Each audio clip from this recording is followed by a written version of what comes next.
Hello friends, here is the new video. Today we are discussing about homonyms. Homonyms are words that are spelled and pronounced same but with different meaning. মানে বানান আর উচ্চারণ দুটো একই রকম হবে কিন্তু অর্থটা বা মানেটা সম্পূর্ণ আলাদা। So let's see. Number 1, bat. I am afraid of bats. মানে আমি বাদুড়কে খুব ভয় পাই। ব্যাট মানে এখানে বাদুড়, এক ধরনের প্রাণী। সেকেন্ডে কি আছে? Bat.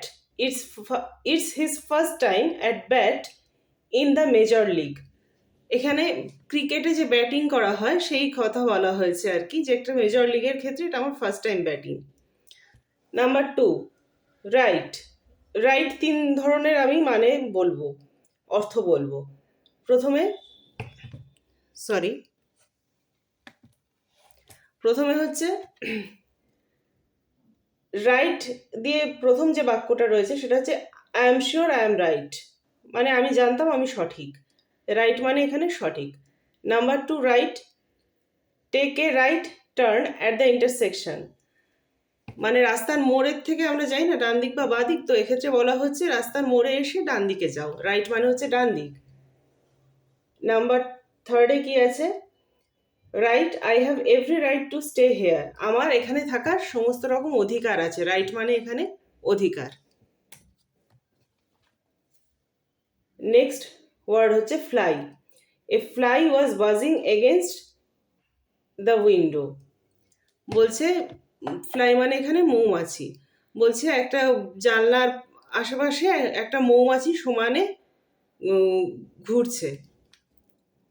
Fly, let's fly a kite, একটা ঘুড়ি ওড়াই চলো, মানে এখানে ওড়ানোকে বলা হচ্ছে fly.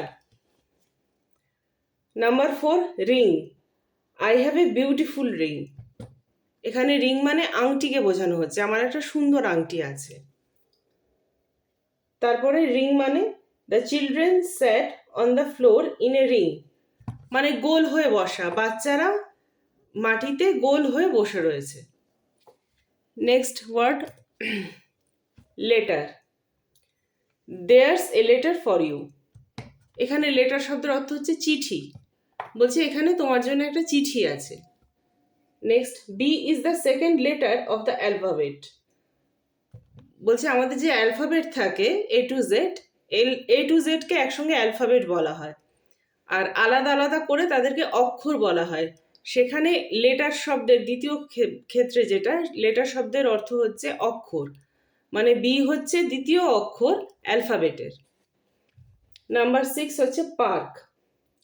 We went for a walk in the park. আমরা পার্কে একটু হাঁটার জন্য গিয়েছিলাম। পার্ক মানে হচ্ছে এখানে খেলার মাঠ আমরা বলতে পারি। আচ্ছা, park. The tennis court is sometimes used as a car park.